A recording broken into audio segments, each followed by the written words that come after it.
Bismillahirrahmanirrahim. Assalamualaikum warahmatullahi wabarakatuh. Sebelumnya perkenalkan, nama saya Silmika Fatih Khairunisa. Saya dari kelas Ilmu Hadis 1C. Kali ini saya akan menjelaskan mungkin lebih ke berbagi pendapat ya atau pemikiran mengenai bagaimana Gen Z dan Gen Alpha ini berperan besar dalam membentuk masa depan bangsa. Oke, pertama-tama bicara tentang Gen Z dan Gen Alpha. Sebenarnya banyak keunikan ya dari generasi ini, karena Gen Z itu terkenal dengan mungkin ada beberapa hal negatif yang terkenal untuk Gen Z dan Gen Alpha. Seperti mereka tuh mudah malas, kurang mudah putus asa. Terus Gen Z itu biasanya selalu dilabeli dengan orang-orang yang FOMO atau ikut-ikutan seperti itu. Tapi sebenarnya di sisi lain, menurut saya Gen Z itu memiliki kelebihan dari segi kreativitas yang bisa memajukan bangsa lewat kreativitasnya ini. Karena mereka selalu memiliki inovasi atau gebrakan yang baru gitu. Dan menurut saya, Gen Z ini memiliki jiwa yang adaptif karena mereka terbiasa dengan perubahan, terutama perubahan teknologi. Jadi mereka tuh selalu dituntut untuk menyesuaikan dengan lingkungan sekitar, adaptasi, dan karena perubahan digital yang cepat, jadi mereka itu menjadikan generasi Gen Z ini dan Gen Alpha ini menjadi mudah cepat tanggap dan mudah beradaptasi, seperti itu. Jadi kelebihannya itu dengan mudah beradaptasi itu ketika ada suatu hal yang baru, mereka itu langsung menyesuaikan gitu. Nah, selanjutnya pentingnya menjaga bahasa Indonesia. Bahasa Indonesia sebagai identitas dan kebanggaan. Pertama, bahasa itu sangat penting ya, karena bahasa itu menjadi salah satu cara kita berkomunikasi. Karena dengan bahasa itu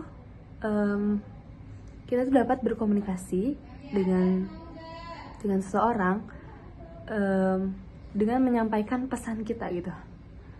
Dan bagaimana caranya pesan kita ini tersampaikan dengan baik tanpa memiliki persepsi yang lain atau multitafsir gitu.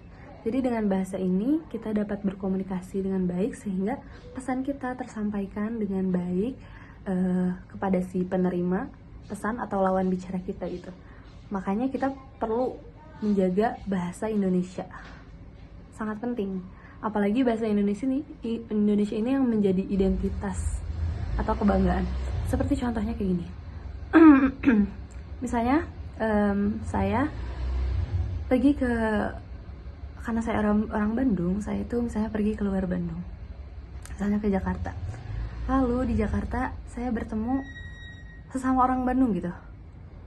Otomatis seperti kita langsung merasa identitas kita tuh sama, kayak oh teteh bisa bahasa Sunda juga, oh teteh dari Bandung, oh teteh di Bandung.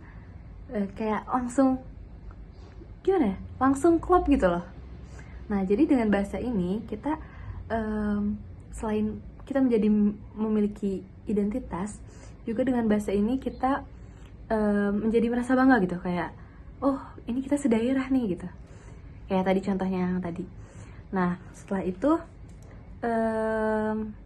manfaat bahasa Indonesia dalam mengembangkan potensi Gen Z. Manfaat bahasa Indonesia dalam mengembangkan potensi generasi muda. Tentu ya, bahasa Indonesia ini sangat bermanfaat, apalagi tadi sebagai cara untuk kita berkomunikasi sehingga pesan itu tersampaikan dengan baik. Bahasa Indonesia ini pun memiliki banyak bahasa yang indah dan kosakata yang baik, seperti bahasa sastra Indonesia itu. Dengan bahasa sastra itu kita bisa menciptakan puisi-puisi yang indah dan syair-syair gitu. Bagaimana bahasa Indonesia di dunia digital dan tantangannya. menurut aku bahasa Indonesia, terlebih di dunia digital saat ini, di mana informasi itu cepat tersebar dan arus globalisasi itu sangat cepat gitu. Globalisasi itu di mana kita itu terhubung, seluruh dunia itu terhubung dalam berbagai aspek, seperti aspek pendidikan, ekonomi, sosial, politik, budaya.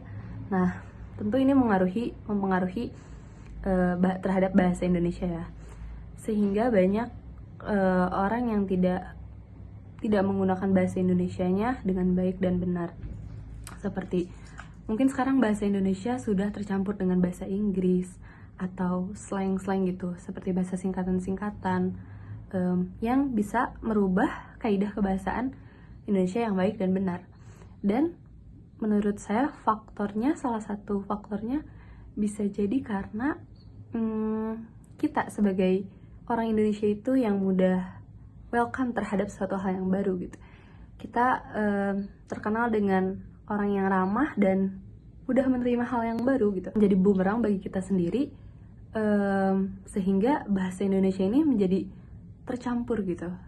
Sehingga keasliannya atau kaidah bahasa yang baik dan benar itu yang seharusnya itu menjadi banyak tercampur atau terkontaminasi dari bahasa-bahasa luar seperti itu. Ini menjadi tantangan besar sih bagi kita. Salah satu aksi nyata untuk melestarikan bahasa Indonesia bisa dengan karena sekarang di era digital, kita bisa dengan membuat konten-konten yang mempelajari tentang kaidah kebahasaan yang benar dan kita mengaplikasikannya juga dalam kehidupan sehari-hari. Karena dengan terbiasa kita menjadi bisa. Nah, selain itu aksi nyatanya yaitu dengan kita mempelajari banyak buku-buku berbahasa Indonesia, karena dengan membaca buku itu akan menambah kosakata kita, kosakata bahasa Indonesia kita, karena akan berbeda orang yang memiliki tingkat literasi yang tinggi dengan orang yang memiliki tingkat literasi yang rendah.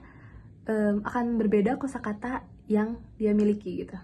Orang yang dengan tingkat literasi yang tinggi, dia akan memiliki lebih banyak kosakata yang bisa dia sampaikan gitu nantinya ketika dia berbicara seperti itu.